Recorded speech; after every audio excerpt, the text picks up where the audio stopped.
The last thing Brian said before we ran was simple: run. I had never heard fear in his voice like that before. Not during any of the abandoned buildings we'd explored, not during the nights we'd wandered through places everyone else considered too dangerous or too creepy to enter. But that night, inside an abandoned hospital hidden deep in the woods, something happened that neither of us has ever been able to explain. Brian and I used to be big on urban exploration. We liked abandoned factories, empty houses, old schools, places where everyone else saw nothing but broken windows and peeling walls. Exploring them after dark made everything feel different. Every sound seemed louder.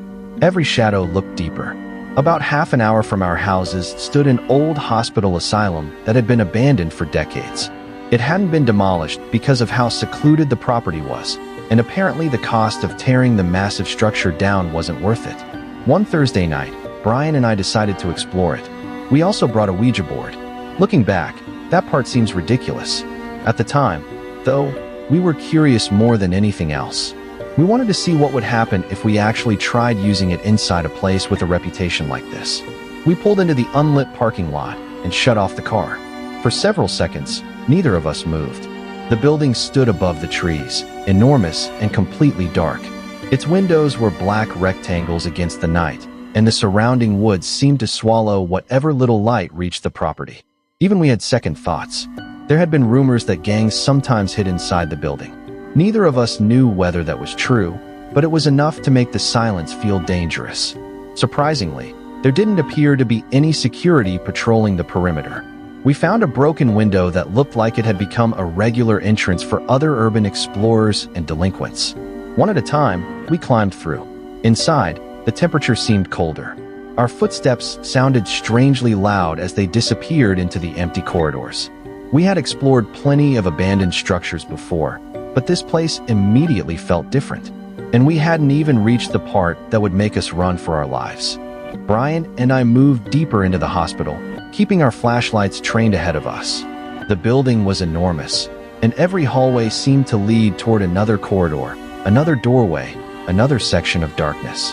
Eventually, we decided to make our way to the highest floor. The higher we climbed, the less comfortable I became. The stairs creaked beneath our weight, and the sound traveled through the empty building. Every step seemed to announce exactly where we were. When we finally reached the highest floor, we started exploring. That was when we noticed how badly the structure had deteriorated. There were holes in the floor in several places. Some were small enough to step around, but others disappeared into darkness below. Certain sections felt soft beneath our shoes, and whenever one of us shifted our weight, old boards groaned underneath. We became careful about where we stepped. There were rooms along the hallway that opened into what looked like complete darkness. Whenever I pointed my flashlight through one of those doorways, the beam seemed to disappear into an empty space that was deeper than it should have been. I kept imagining someone standing just beyond the edge of the light. I'd shine the flashlight farther inside. Nothing. Then I'd move on. A few minutes later, we'd come across another room, and the same thought would return. Someone, or something, could be inside. Eventually, we found a spot where the floor looked stable enough to sit down. We decided that was where we'd try the Ouija board. We weren't casually messing around with it. Neither of us was the type to shove the planchette around and pretend something was happening. We placed the board on the floor. Then we lit the candles. The tiny flames flickered against the surrounding darkness, creating a small circle of light that barely reached beyond us. Brian and I placed our fingers on the planchette. For a while, nothing happened. It didn't move, not even slightly. We waited. Still nothing. The silence around us became more noticeable. Then, somewhere nearby, came a sound. A slow creak. Brian and I looked at each other. Another creak followed. Then another. It wasn't random. It was happening once every 1 or 2 seconds. Something inside one of the dark rooms nearby was making that sound. And suddenly, the Ouija board didn't matter anymore. The creaking continued. 1, 2 seconds. Creak. Another pause. Creak. Brian slowly lifted his fingers from the planchette. Neither of us said anything at first. We just listened. The sound was coming from one of the open rooms nearby, somewhere along the same floor. There was no wind that we could feel. Nothing obvious was moving around us. Yet the creaking continued at almost the same rhythm. Creak. Pause. Creak. Pause. I started putting the candles away. Brian packed up the board. Neither of us wanted to admit it, but we were thinking the same thing. Someone could be inside. The rumors about gangs suddenly didn't seem so distant anymore. We gathered our things as quietly as possible. Then Brian leaned toward me and whispered, "Go shine the light inside." I stared at him. He's got to be crazy, I thought. I whispered back, "What if gang members are in there?" Brian looked toward the doorway. The creaking continued. Then he whispered, "Forget it. I'll do it." "No," I whispered. But either he didn't hear me, or he had already made up his mind. Brian slowly stood. He started walking toward the doorway. He was trying to be quiet, but the floorboards still complained underneath each step. I watched him disappear toward the dark opening. He had his flashlight in his hand. He hadn't turned it on yet.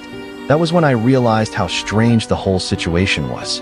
Why were we walking toward a room because of a sound we couldn't explain? What if someone really was hiding inside? Brian reached the doorway. He raised the flashlight. But before he could switch it on, something came from inside the room. It was quiet, short, sharp, a laugh, or more accurately, a cackle. It sounded unmistakably like an older woman. The sound came from somewhere in the darkness directly in front of Brian. For a moment, neither of us moved. My entire body seemed to lock in place. Brian froze in the doorway.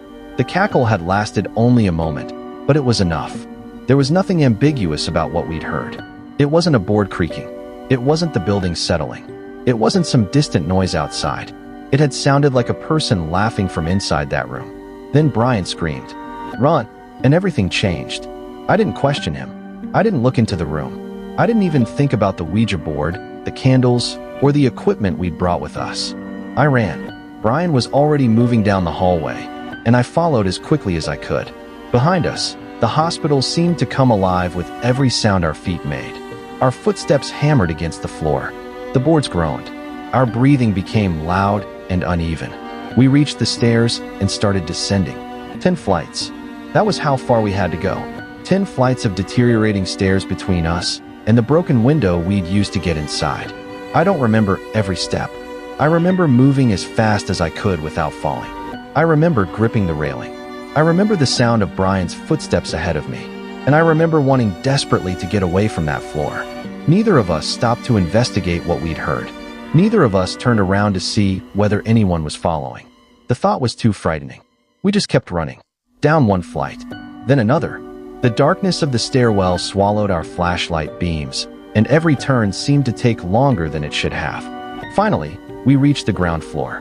We hurried through the building toward the broken window. Neither of us said a word. We climbed through the opening and landed outside. But we didn't stop there. We kept running.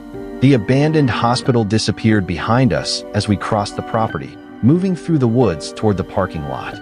Cold night air hit my face. Branches scraped against us. Our breathing was still ragged. When we reached my car, we got inside as quickly as possible. I started the engine. Neither of us spoke for several seconds. Then I drove. We didn't calmly leave the property. I drove out of the wooded area as fast as I safely could. The entire time, I kept thinking about that sound. That short, sharp laugh. The older woman's cackle. We had gone into the hospital expecting an eerie night of urban exploration. We had expected broken floors, darkness, rumors, and maybe even trouble with people hiding inside. But we hadn't expected to hear someone laughing from a room that appeared to be empty.